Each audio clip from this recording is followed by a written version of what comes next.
Welcome to Print Your Games, podcast about what's new and awesome in 3D printing for gaming. I'm one of your hosts, Jefferson J. Thacker, also known as Perram, and I'm joined by...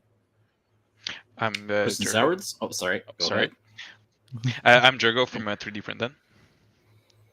And I'm Christen Sowards, also in 7th Mastery. I'm here all the time, so I'm not that exciting, but we're really excited to have you, Jergo. Thank you. Glad to be here. You're breaking the curse! We hope. The episode's not done yet. Knock on wood.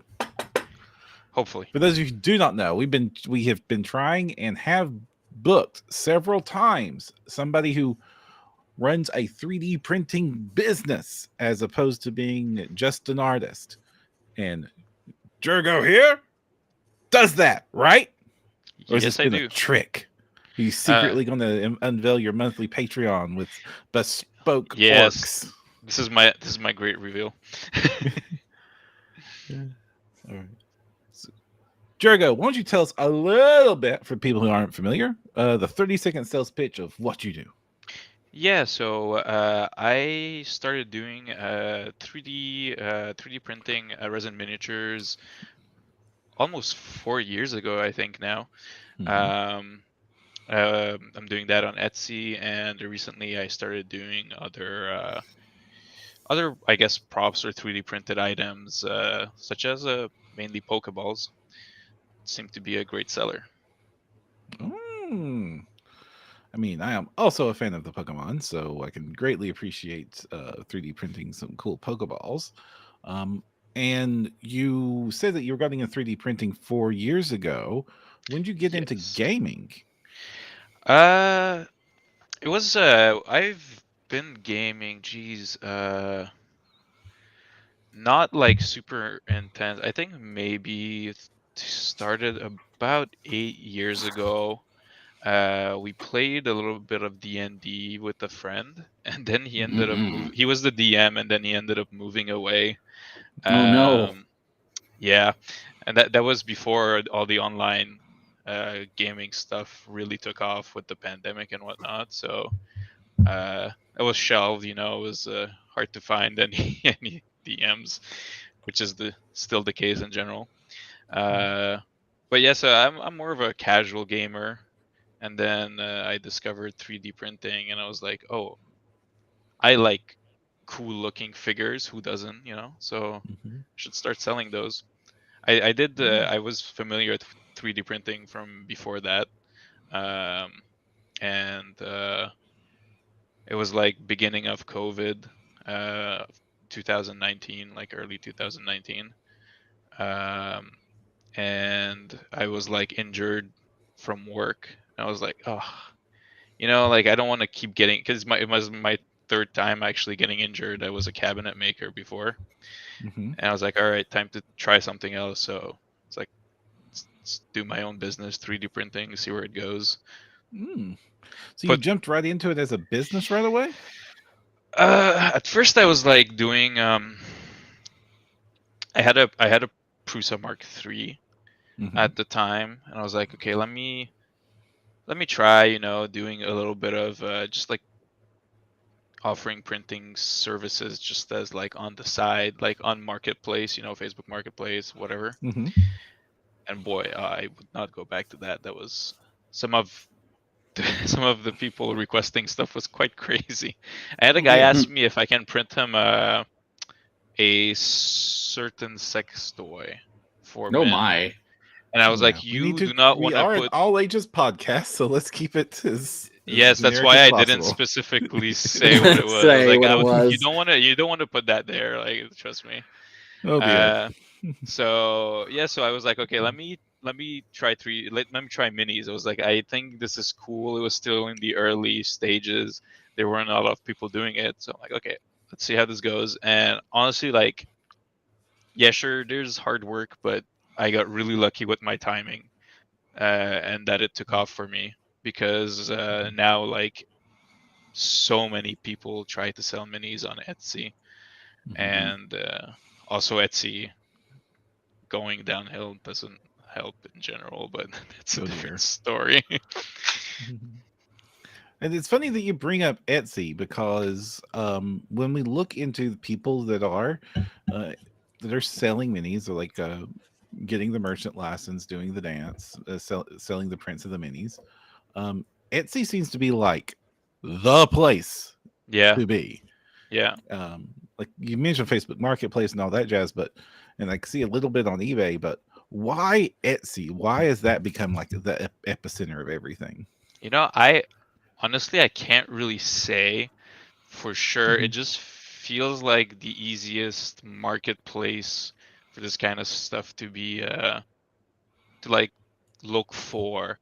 'Cause I feel like eBay you wouldn't really you wouldn't look for like art stuff in like that kind of sense.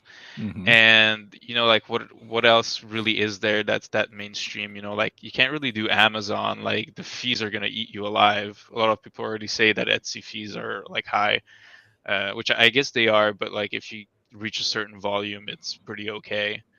Um, but yeah, like I tried selling not minis, but some other stuff on Amazon, and it was just like not doable. It was unless you do like big volumes with Amazon, it's not doable. Um, I know there's some other like little similar platforms to Etsy that pop up once in a while, Mhm. trying to change the things that aren't that good about Etsy anymore. But none of them really take off, especially not for like this kind of stuff. And Mhm. yeah, I'm not really sure why, but it's definitely like the place to go. Mhm. Are you still doing any gaming of your own, or is the Oh business yeah, become the life? we recently restarted a little bit. I mean, I've been playing Gloomhaven for the past like year and some. Ooh. Nothing wrong with Uh, that. That's basically no, almost D and No, that's a D, great game. Have really. you blinged it yeah, Yeah. out?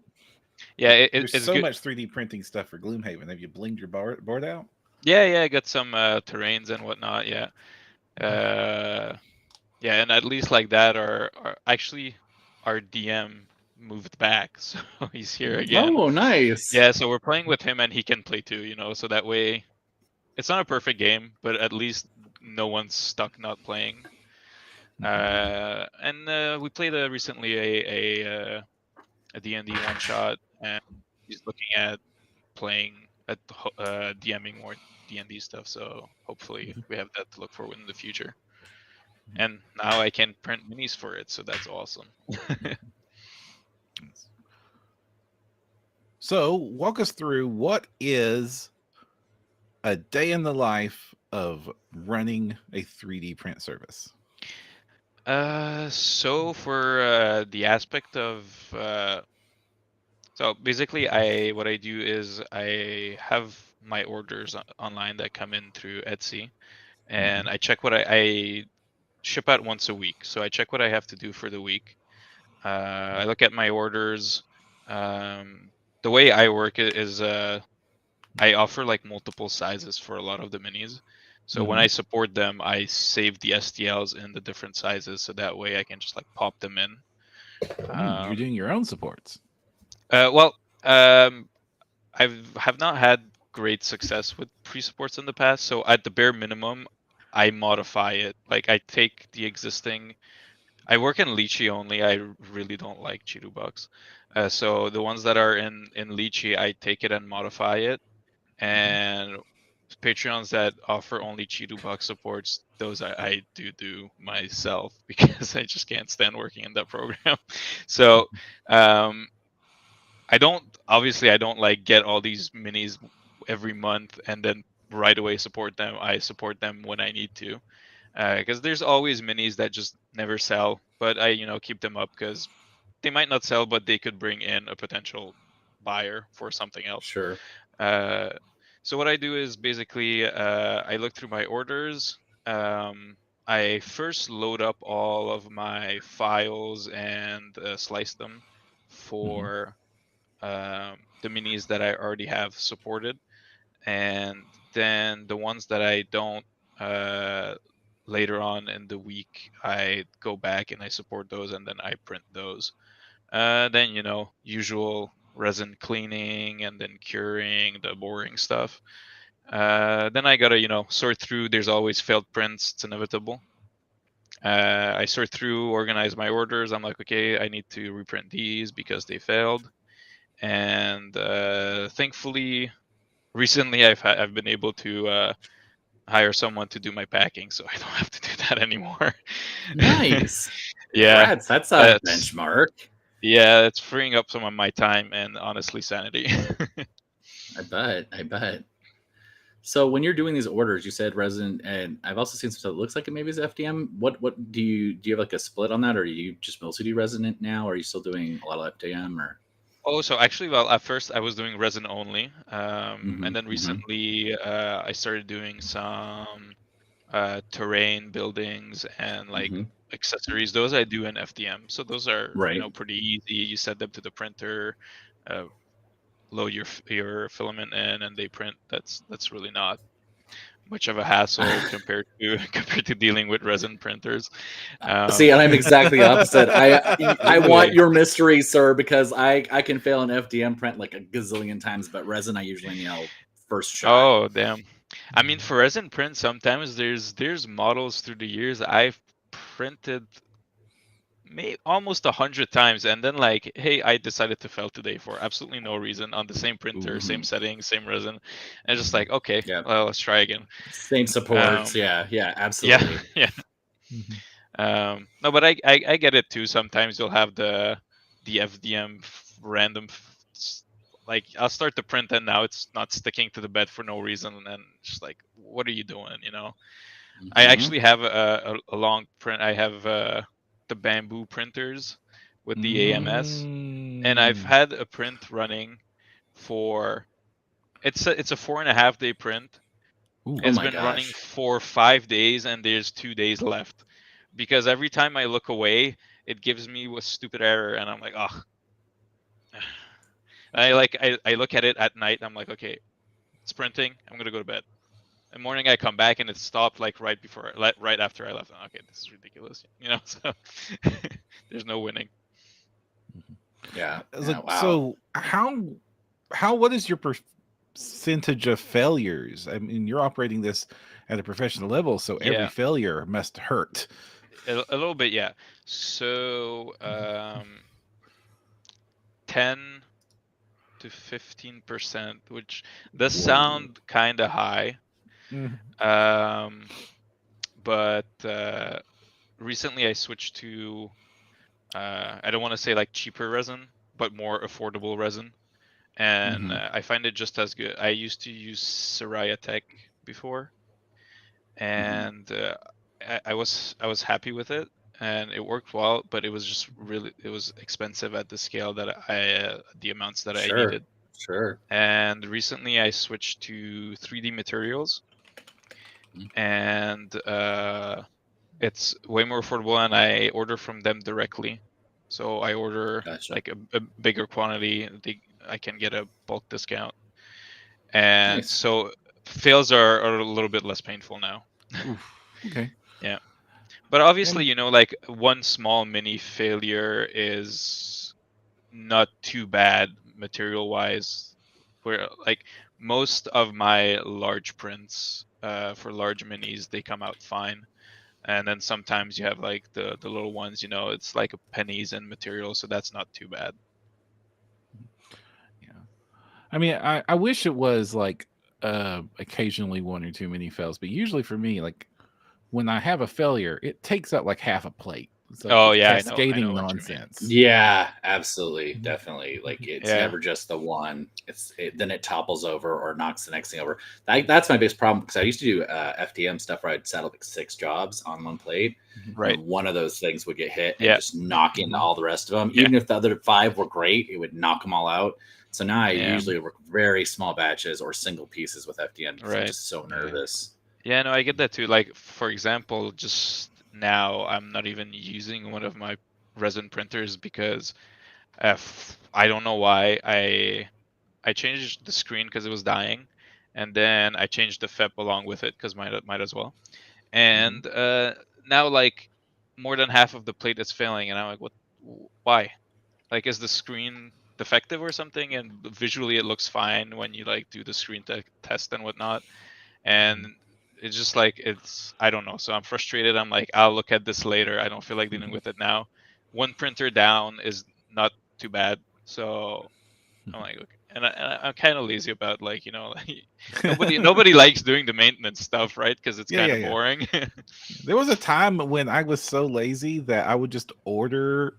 I didn't want because I hate changing into FEP. That's like the thing I Oh, hate I hate it too. most. Oh my god. So that I got in the habit to where I would just order those 2 packs of pre-installed FEP beds Oh, okay. that off Elegoo, and like, sure, it's time to change the FEP. Elegoo, send me 2 more beds, please, and then just put one away. I've done it. I've done it. Whatever works, right? Though the weird thing is, when I actually get into the zone and replace my FET myself, I actually kind of Mhm. like screwing all the screws in and everything. Is kind of like Zen. It's kind of like Mm. I don't know. You're stretching it out. It's And it's really Zen not for like, me up until I just shove the Allen key straight through the brand new FEP, and then I'm like, I When got you're to at the start over now. yeah, And you're of at course, the you're on last like the screw. last screw. Exactly. Exactly. Yeah, it happened to me too last time I was changing FEPs, and it was one of the ACF films too, so those are even more expensive. And I'm like, oh no. Yeah, that was frustrating. So, what is you mentioned switching to some more affordable resin? Yes. What types of resins are you using? Because I imagine miniatures being fragile little beasts, and you having to ship them Yeah. has some effect on your choices here. Yeah, so I use the 3D materials super fast, and Mhm. I'm surprised at how it's still brittle because all like fast resins are brittle, but Mhm. it's more resilient, I find, than just straight fast from Siraya Tech. I used to Mhm. mix 90 to 10 with Tenacious for those. Mhm. And when I tried this one and I cured a model that I ship often, Mhm.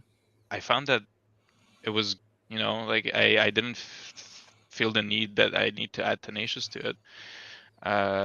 And obviously, it's unfortunate when it does happen, but breakage during shipping is inevitable once in a while. There's Mhm. like that small percentage it will happen. In those cases, you go through the carrier insurance, you replace or refund for the customer so that Mhm. they don't get out of money and out of minis. But yeah, I haven't seen any downsides to it and with the price being lower, it's also really what's the opposite of viscous? I don't know. you mean like So straight it's fluid? It's very like yeah, it's really like not like it's like almost like water. So it's it flows very well. Um and the print times are actually crazy. Like they call it super fast, and I'm like, these advertised speeds are kind of crazy, but they print that fast. Like I've halved the exposure times on my prints when I oh switched wow. over. Yeah, like straight up. Like I have, I guess a popular printer I can use comparison for is the Elegoo Saturn 2. Mm-hmm. I run 0.9 seconds at 30 microns. Whoa. Yeah, so sub 1 second. I'm trying to What's brain your that. what's Okay. your what's your bed level on like your initial layers? How long are those? Initial 15, I believe. Wow.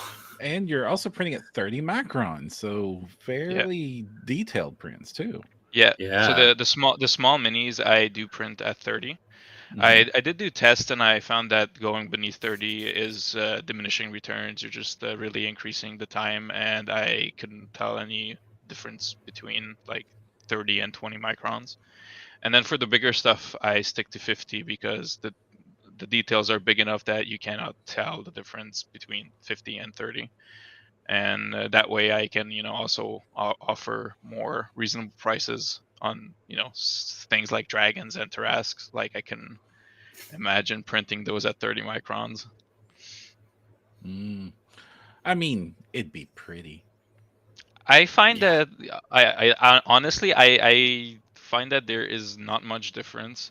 Like Mhm. my biggest model, you guys, I'm sure. Well, since you guys are familiar with Lord of the Print, you know Uh-huh. the Bahamut print, the Oh Bahamut yeah, yeah, dragon. big old draggy. I print the wings in one piece. Oh wow. Yeah, and that takes like over a day. But I don't like, it's. I try to offer all the dragons in the wings in one piece because I find like it's like really annoying because there's always some kind of warpage with prints. It's Yeah. Yeah. unavoidable to have Especially resin. perfect mating surfaces. Um, and I don't want people to have like like seams in the middle of the wing of the dragon, which is like the most flashy part. So all Yeah. of those I print in one. So I find that like 50 versus 30 microns would not make a difference on like something that huge. Trying to find it on your site. Sorry. Yeah, no problem. Besides the so which printers did you say you were using again? So for resin, I have two Saturn 2s. Mm-hmm. I have 3 Creality Mage Pro, which are I think they came out mid last year, I believe. They're really fast. Mm-hmm. Like the motor in them is crazy. They do use the ACF films, which pluses and minuses. And I have one Peopoly Prime. That's a big one. And I recently acquired a used Eligo Jupiter. And then I have So my that's little. I have my little Prusa SL1S. So I have 8 resin printers in total. 8 resin printers. How many FDM printers do you have? I have 5. So I have 3 Bamboo Labs printers and 2 Prusas. Okay. So that's a nice chunk of change. You got 13 total? Yeah, I did acquire them over the time. I didn't like. Oh yeah, no, I get Yeah. it. I mean, it's your business. So I was just kind of like that. It's like a whole room. Was it 2 rooms? I have a smaller room entirely dedicated to the resin stuff. You want to keep that locked up, and then outside of that room, I have the FDM printers. But about the fact that it is a chunk of change for all the printers. But since it's a business that I scaled over Oh, yeah. time, it was great that I didn't have to dump a huge amount of money into everything all at once. And you grow as you need. So if you don't need, you don't grow. And like that's a nice part Yeah. of this business. Yeah. Well, I'm not even that serious, and I have 4 total. So I can only imagine like if I just got a little more into it and started actually doing that kind of licensed work, it would add up fast. And there's a lot of reasons, like getting those higher end ones. Like I would love a Creality or a Bamboo, like for sure. So yeah, that's with the bamboos. They're pricey, but it was a game changer for FDM. Definitely, I shout out to them for pushing the envelope how they did. Yeah, and we're starting those like so many like people copying them now because used to like everything was an Ender clone, and now it's like everything's so a bamboo many clone. bamboo clones. Yeah, and not just the how their Core XY printers look. Now I'm seeing more and more AMS clones. Yeah, I think Anycubic just teased their AMS. Yeah, I just saw that earlier day. today. Yeah. But hey, if it works, it's going to be copied. Competition's good for the market. Yeah, it is. It is. I'm glad someone shook up the race to the bottom of who can make the cheapest printer. It's now who can make the printer that prints the fastest, but also good quality. A good quality, because a lot of people like back in the day were like, oh, let me just get an Ender, and then you're like, wow, 3D printing sucks because I can't get the bed leveled, and every print I have to level the damn bed, and I keep getting fails. I have to keep tinkering with it. I put money into upgrades, and next thing you know, you don't use it anymore. Yeah. Like I literally gave my Ender away to a random listener on the show because of how much I did not enjoy the hot rod aspect of that particular part of the hobby. for some people that's what they're looking for, and good for them, like it's a different aspect of the hobby, but not everyone's looking for that. Right. Mm-hmm. I want a printer that I push button and toy comes out of it. Go, yes, exactly. We're still not there yet. No, but much closer than we were 5 years ago. For sure. The first time I saw automatic mesh bed leveling, it blew my dang mind. Oh my god, when I saw the Prusa Mark III announced and the features it had at the time, I was like, god damn, I need me one of those. Oh, yeah. So you mentioned that like some of your models don't sell, and some models you've printed hundreds of times. Yeah. What do you think goes into a model that is popular on a storefront like this? I don't know. If I knew, I'd only sell those.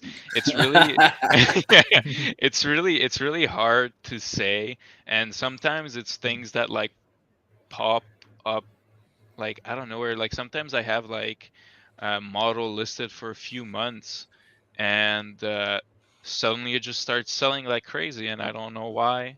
I don't know why people suddenly start looking for that, but uh, like one of the top ones for the most consistent I'd say is the old model, the Leela Elf Archer from Dragon Trapper's Lodge. That was Mm-hmm. one of that. I remember when I saw that back in the day, I was like, yeah, I want that. That one's always pretty consistently sold. So even for an older file. Same thing for like the Kippen model from Lord of the Print. That's always sold really well. And then as an example for something that was up for a while, like there's this mushroom nymph from Great Grimoire.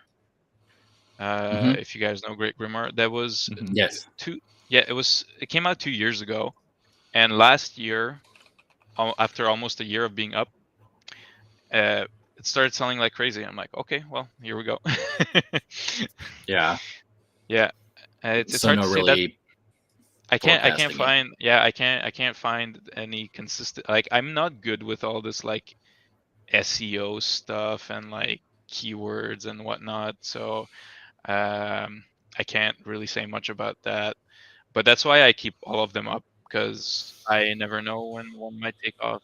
And as I mentioned, even if one doesn't necessarily sell, it could bring someone in, introduce them to my shop, and they might buy something else. So And I guess that's one of the advantage of being in a business where you order then produce instead of produce then hope to sell. Do you keep yeah, any models in stock that are no, super popular? nothing. Nothing. I love the fact that you don't have to waste space on inventory. Mhm. The only stuff I keep well, half in stock, I would say, is the Pokeballs. Um, Since I batch print those, I always have the components ready, and when somebody orders it, then I assemble it and ship it out. So tell us about these Pokeballs. They're in parts. There's pieces. They're modular. Uh, yeah, yes, yes. So originally, I started selling these about a little over a year ago. I found out about so I give him credit here. Just give me a second. Um, I found I saw them online. I was like, this is really cool. Um, I do like what I do, but I was doing like miniatures for 3 years or so at that point, and I was kind of feeling a little bit burnt out creatively, because I felt like kind of a factory, just getting orders, printing minis, packing boxes, sending them out, and repeating. So I was like, I want to do something else. So I saw these online, and I was like, okay, these are cool. And then I purchased the model. So the Pokemon themed ones are made by this guy called 3D Tech Design on CG Trader. Here I can, if you want to show it off, I'll drop the link in chat. So I saw these and I picked them up and I was like, okay, I knew at the time some other people were saying them. I'm like, I don't want to be like everyone else. So I designed this opening mechanism and I did make it in a modular way so that they would work with all of his designs. And then I designed the canon Pokeballs, like, you know, the regular Pokeball, Great Ball, and all of these around the same system. So that way, all of them work with the same interior and they all work with the same mechanism.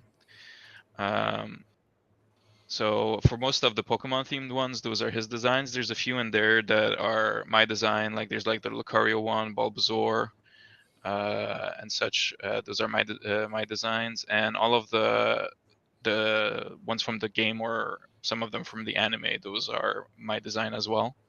So this way, it's kind of a mix, and I like being able to offer more than just like designing my own. So that's why I, you know, with this guy making all of them for the Pokemon themed ones, they're really cool, and yeah, the Flareon one's also my design. So is Mankey. So yeah, I also modify some of them from him that I feel like a little bit lacking. Like there was like the Blissey one, I added some aspects to it to make it look more like Blissey. So like this, it keeps me you know, creative with the 3D design and also actually like making things with my hands instead of just removing supports. Makes sense. Excellent. So those have different interiors too, though, right? Because like that's what got me interested in talking to you was the deck box interiors. Yes. There's other types of interiors too, right? Well, so yeah, so we got. Oh, okay, that was weird. I think my camera. You're fine. disconnected You just moved just Yeah. out of the range. I have the same thing on my auto Yeah. background thing, so I got So you. here's the poke. Oh wait, hold on. I think my camera is. Yeah. Let me reconnect It here. doesn't seem to like you're existing. No, it says on my It- side that it disconnected. Okay, Mm. I think it's fine. Yeah, I think the cable was finicky. So It wants to catch them all, so it was yeah, disappearing. this is these. Okay, what is going on? I mean, I shouldn't laugh, but Yeah, so this is the Pokeball, and they are spring loaded. So when you press the button, they pop open, so you don't need to like, you know, hold it with your hand. So that's a neat design. I Yeah, I really like it a wanted lot. them to, yeah. And so these ones are on the interior, kind of keying out a little bit, but I tried to copy like, I tried to mimic the design that you can see in the anime or the back of the Pokemon cards and whatnot. And speaking of modularity, do I have some over here? I have different, what do you call them? Inserts I designed to put on the interior. I don't have any here. So you can add like, here, let me give you some photos.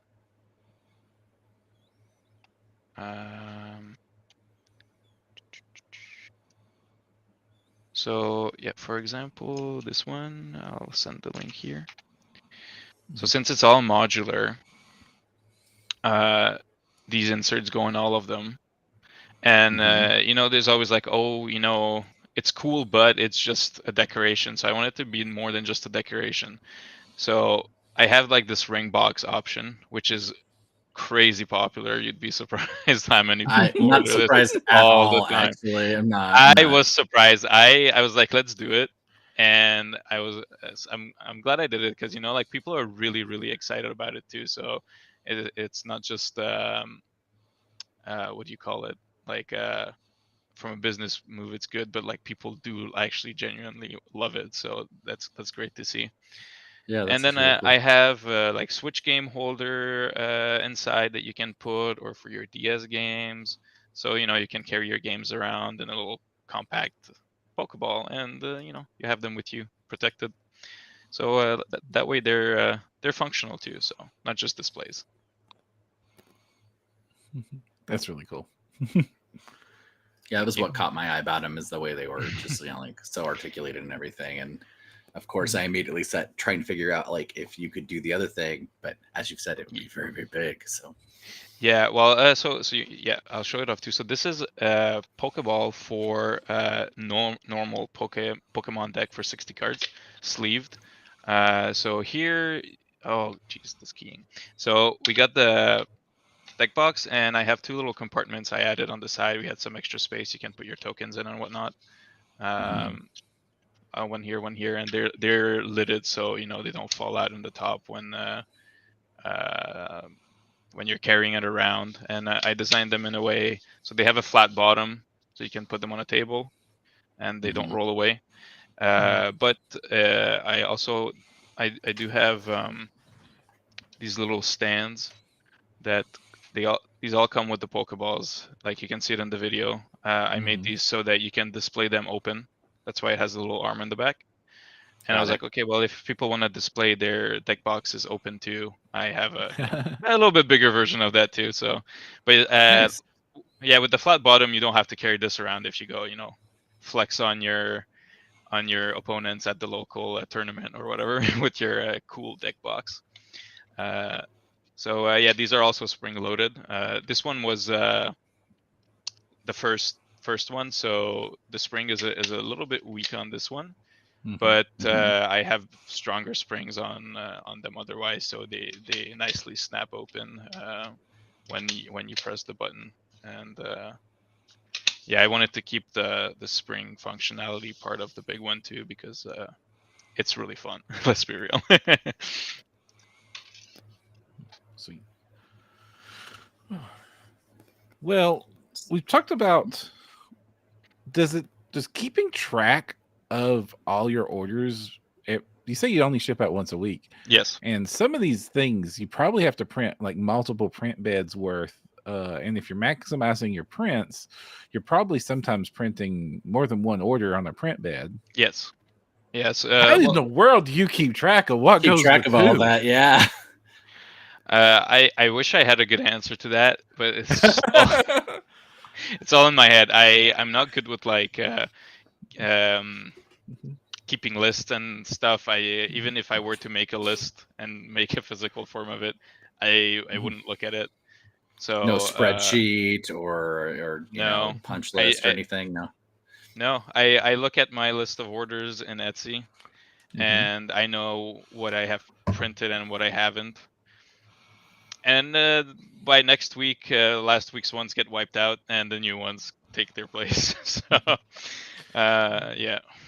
Well, here's a little bit of practical advice I think that you could give some of our listeners. I occasionally have to travel with miniatures, very fragile, breakable, resin printed miniatures. Yes. Sometimes I have to take them to London or Essen.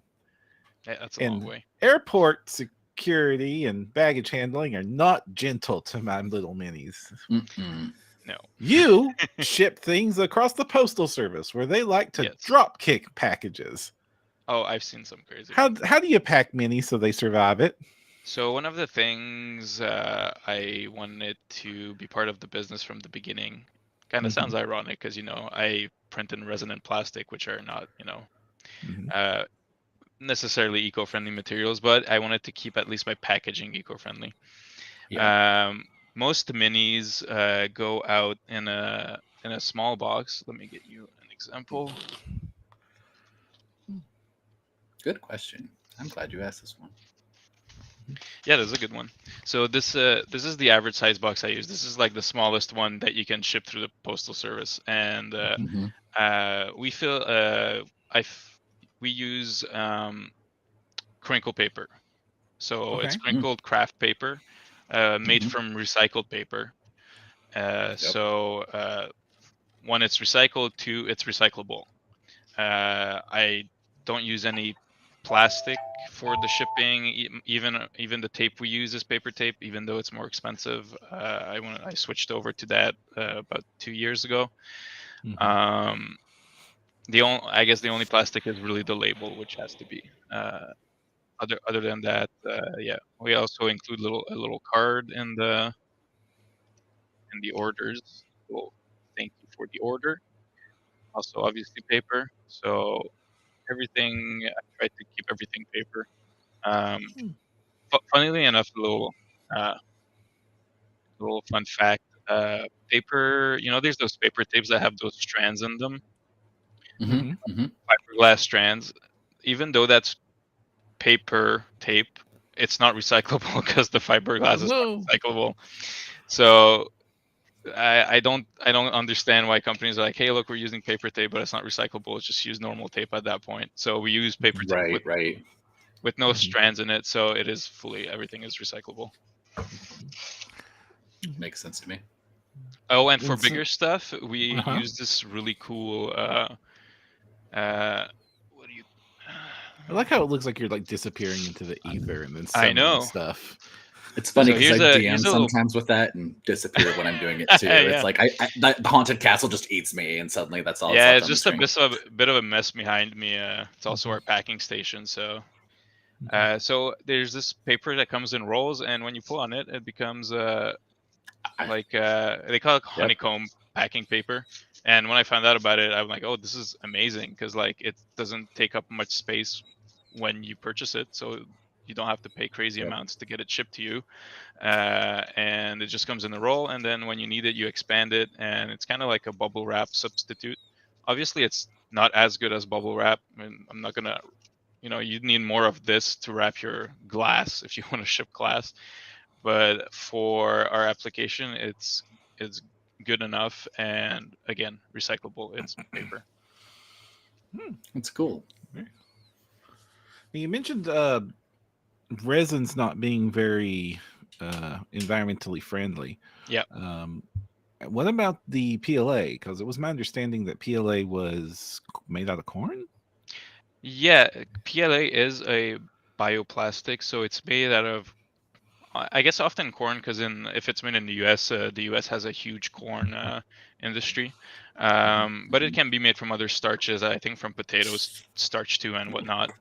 And it is biodegradable, but only under extremely specific circumstances, which are not the case for most commercial composting.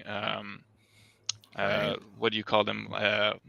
Landfills Factories. or whatever. Yeah. So you need really specific environment to compost it, which I think is kind of deceptive marketing in a sense. People think, oh, it's biodegradable, it's not bad for the environment. I toss it, here and there, whatever, it'll decompose. Not necessarily, and it's kind of unfortunate. So it's not only important that it's made from a renewable resource; it has to itself be reusable. Yeah, because otherwise it's still just a plastic that sits in a landfill and it's not gonna decompose. Because I think, don't quote me on this. I don't know the exact details, but I think in like the natural environments are not good enough to decompose. It has to really be like a specific controlled environment. Well, then what about our resins? We already know that they're not safe for people. So, correct. How do you dispose of your resin refuse? So for any solid waste, being like paper towels, gloves, supports, failed prints, I pay a toxic waste collection company. That's cool.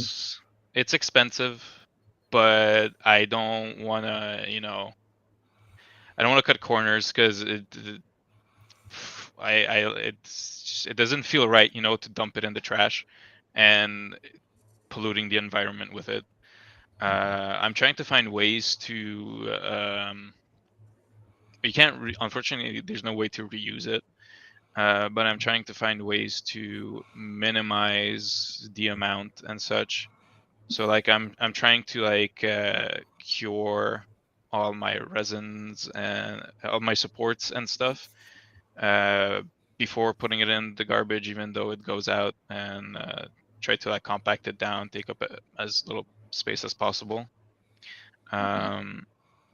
As for the liquid waste, I use IPA.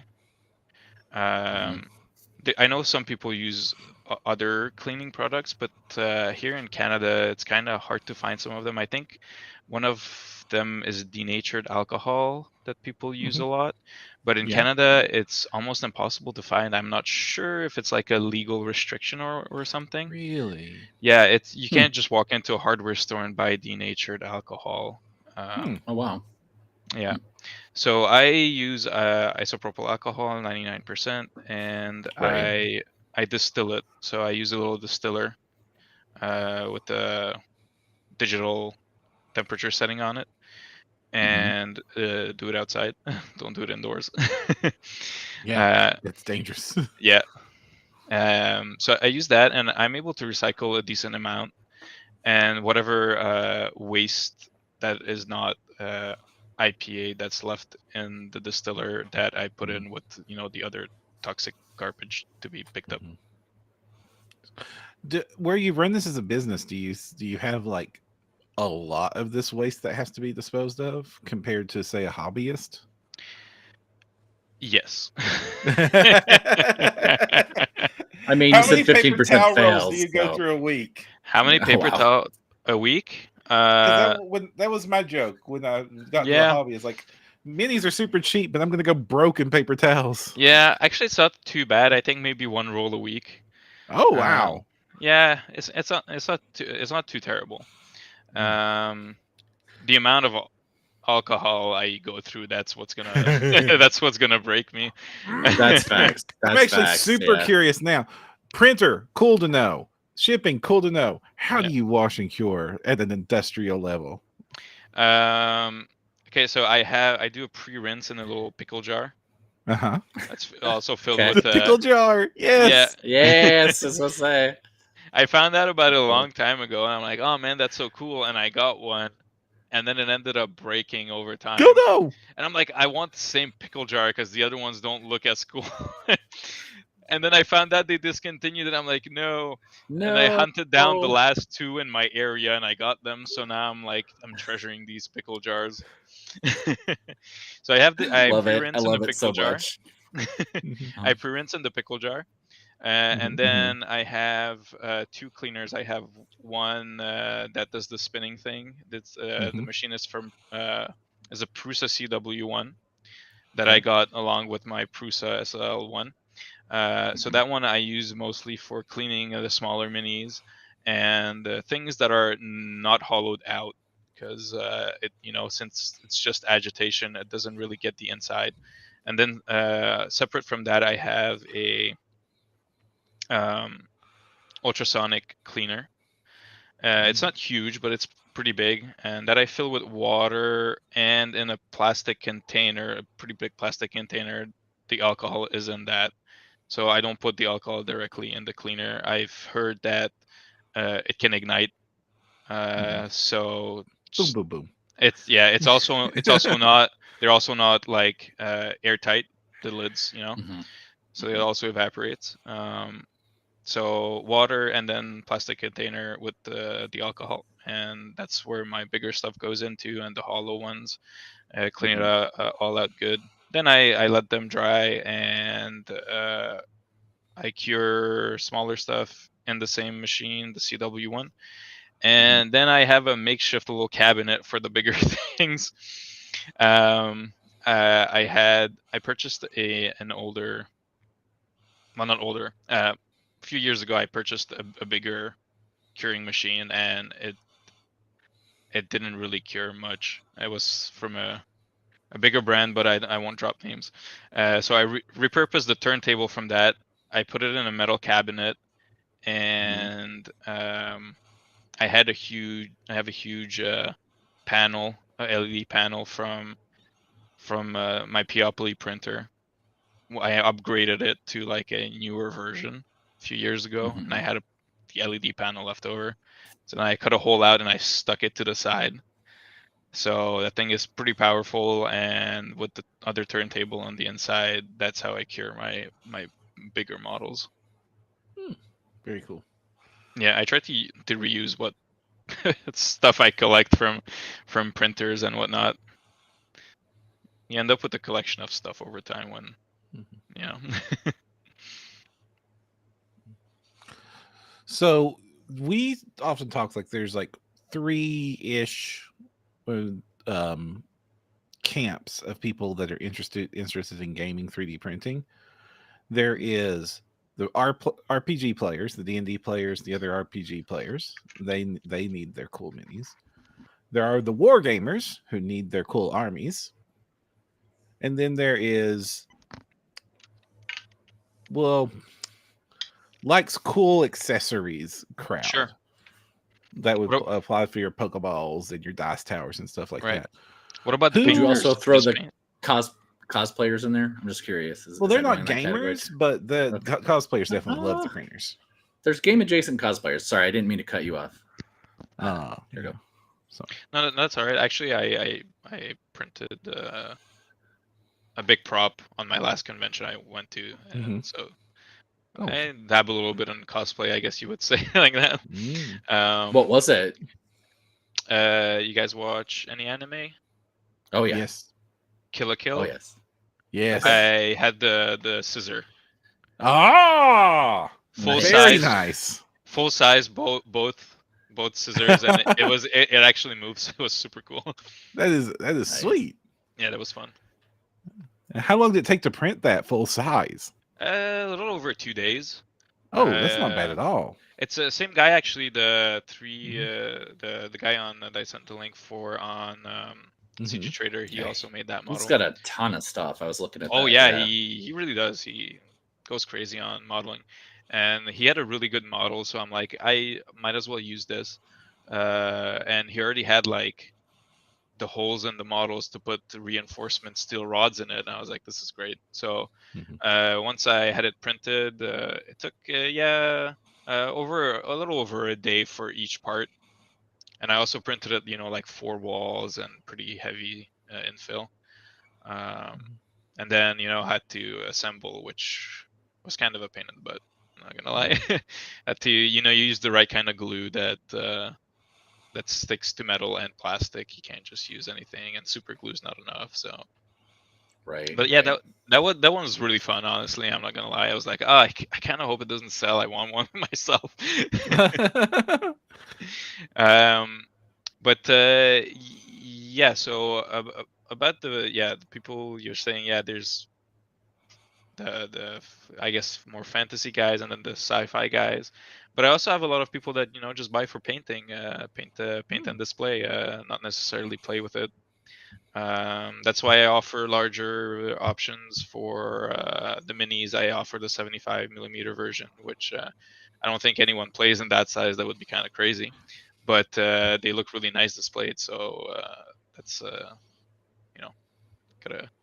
gotta appeal to a broader audience with that. Nice. Well, we're coming up on time, everybody. Does anybody have any shout outs they want to give? Obviously, we're going to be shouting out to your Etsy stores and all of that. So do you have anything else you'd like to shout out to? Not really. I have my 2 Etsy stores, one for the minis, one for the Pokeballs, and other than that, I have my TikTok that very occasionally I post on. I'm really not good with social media. Some Instagram posts here and there. But yeah, those are pretty much it. They're all available in my link tree. I don't have a wide selection of social medias. That's not my forte. We almost forgot a question, Perram. We always almost. What's the question? The question is, do you have any predictions for the 3D printing industry? We've asked that. Yeah, anything you think's coming down the pipe, or anything, or if you wanted to tease anything, you're going to start adding to. I mean, that's a different question, but I think of predictions or anything changing that you think is coming down the pipe. I'm just curious. If not, it's totally cool. If it's a pass. I saw 2. So I saw that Lego announced their new Saturns, and I was like, okay, yeah. I was like, it's kind of like the iPhone. There's a new one every year. Like, how much improvement can they make? Can there be? Yeah. But today I don't know if you guys saw today's reveal for the features, but it's gonna have a tilting VAT, And I don't know if you guys are super familiar with the Prusa SL1 resin Mhm. printer, which has the little tilting Yeah. vat in it. And let me tell you, like, I love that printer, even though it's small. It prints so fast. Like 1 mini, you're done in like under an hour. It's crazy. So now maybe Lagu's making a good move with this one. I'm gonna be looking at the release whenever they announce everything. Mm. And something else that's not necessarily, well, it doesn't really relate, I guess, to, it could for tabletop stuff, but I saw an article talking about a small company that's starting up, and they're gonna release an SLS printer that is affordable, almost affordable for consumers. It says it's going to be around $3,000, and looking at anything else is like you're looking at $20,000. Mhm. So being able to print functional parts, well, we can already do that, but functional parts that are not affected by layers would be very interesting. So I'm gonna keep an eye on that myself, because Ooh. I like dipping my toes in different stuff. Mhm. Hopefully not the resin. Don't dip your toes in. Oh, there. no. Oh my God, every time I see somebody post a picture on Facebook group with no gloves, I have a heart attack. Like, anytime we I call even it the- suspect I get resin, I rush to the sink. I'm Oh like, God, get it off, yeah. get it off, get it off, get it off. Yeah. I wear forbidden basically a milkshake. The hazmat forbidden suit. milkshake. Uh-huh. I wear basically a hazmat suit when I go into my resin printing room, just just in case. Yeah. Oh, how about you, Kristen? Anything to shout out? Nothing's jumping up. Nothing's jumping up for me right now. Excellent. Well, thank you again for being on the show. If you want to find anything more from the 3D Print Den, we will have all of the links to the stories in our notes here. If you're on YouTube, it'll be in the show description. If you're listening to us on one of the podcast platforms, you'll find us in the links in the show notes. And of course, you can find them on the post over at printyourgames.com, where you can find the rest of our back episodes. If you want to help the show out, the best thing you can do is give us a review on Spotify or iTunes. No longer Google Podcasts, because that's not going to exist anymore. And if you are watching us on YouTube, like, comment, and subscribe is one of the best things you could do to support the podcast. We'll be around next time, and thank you all very much. I'm Jefferson J. Thacker, also known as Perram. I'm Christen Sowers, also known as Seventh Mastery, and don't forget to use your scrape protector. Thank you for having me.